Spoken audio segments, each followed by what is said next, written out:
Let's talk about something more important, shall we? And it is from Garth Bray, Business Desk. Thanks to our partners at 2degress, we talk business every morning, and there's a lot to discuss. Workplace relations and safety has a big impact, of course, on our business environment, and the Minister, Brooke Van Velden, has come out this morning with something interesting. She's said to the agency, basically, shake up or ship out. You've got 6 months to get yourself in order, get your house in order, because there's too much dilly-dallying on the workplace, on the work site. Garth Bray has the details for us this morning. Garth, good morning. Good morning, Ryan. So what exactly is she telling the agency? Well, there is a cabinet paper that's been released and some information that's come out today that's explained how she wants to refocus WorkSafe, which is the agency that goes into work sites and checks that health and safety is being sorted.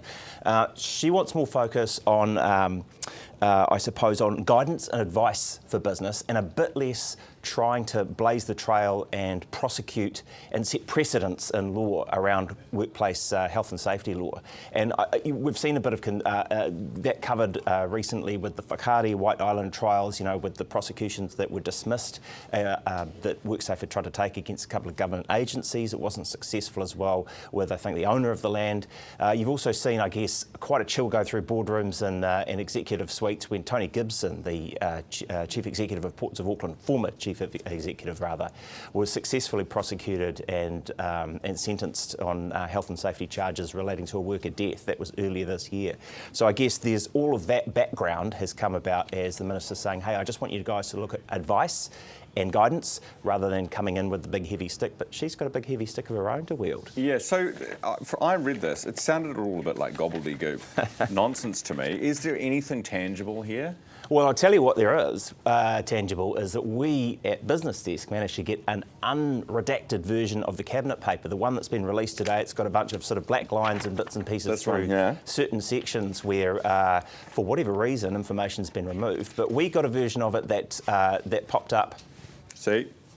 Without the black lines. Redacted. What does it say? Well, basically it says if there's not a demonstrable improvement within the next 6 months, I will consider whether a stronger circuit breaker, such as structural change, is needed. In other words, you guys might get busted down from being an independent Crown agency to maybe a department where there's more oversight unless you get the message and start doing it the way that we want you to do it. Okay. Heavy.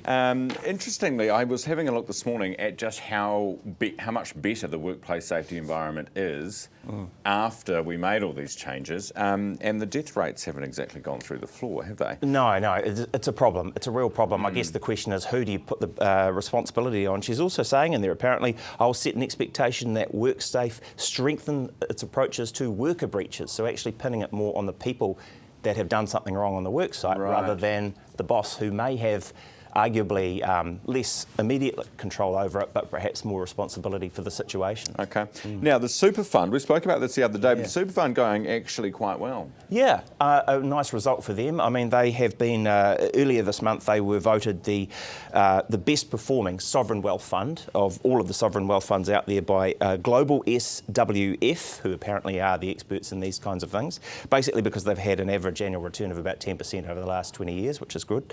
But they had a great 10 months to April, 5.5% return, which beat their benchmark. And they said, interestingly, how do you do it? How do you do it? People always want to know, how do you make money?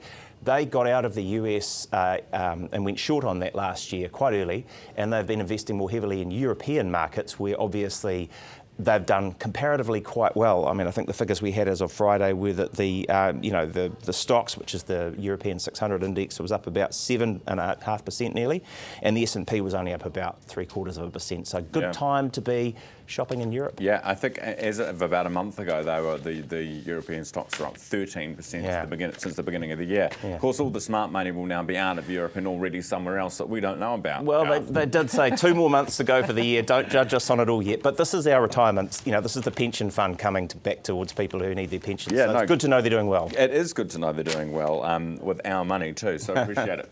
Garth Bray from Business Desk, and we talk business every day thanks to our partners at 2degress. It is 16 minutes away from 8 o'clock now. There are a couple